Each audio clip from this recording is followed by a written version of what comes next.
The instinct to survive, perhaps the most common aim shared among humans.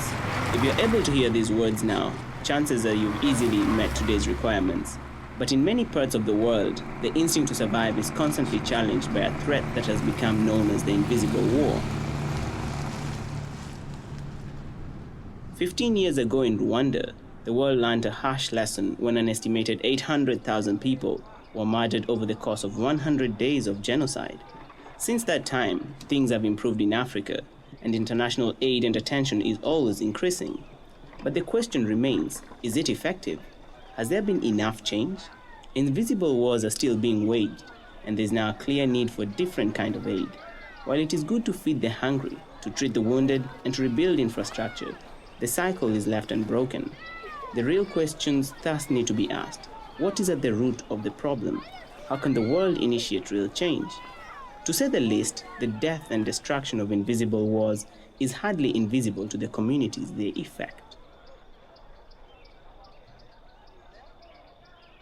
Fueled by the desperation of guerrilla armies, whose alliances and agendas are always shifting, invisible wars often lack a clear enemy. If a young man's alternatives are to kill or be killed, to starve or pick up a gun, it's easy to see how the killing machines come to life and continue to evolve through dogmas of enforced hate. Soldiers are often children younger than 10 years old. Instead of learning inside a classroom, they are educated in a world which has forced them to witness the rape, torture, and murder of their own families. The trail of bullets and bloodshed often leads up a hierarchy of those who seek profit and power. Millions must suffer for the immense wealth of just a few. This cycle of violence is the only thing they will ever know, unless a new form of hope is given. Luckily, the potential of globalization is something the world is waking up to, as a new kind of volunteer is emerging. The third world needs more than just doctors and peacekeepers.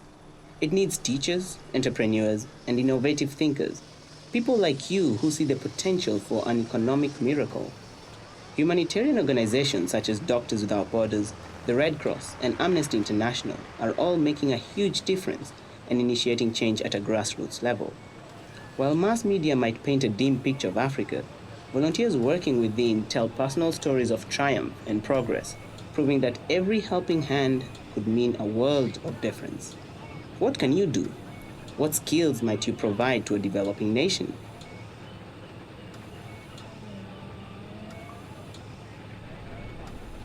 While financial aid addresses the symptoms of invisible wars, it is people like you who can create the change needed to eliminate the conditions that create them in the first place.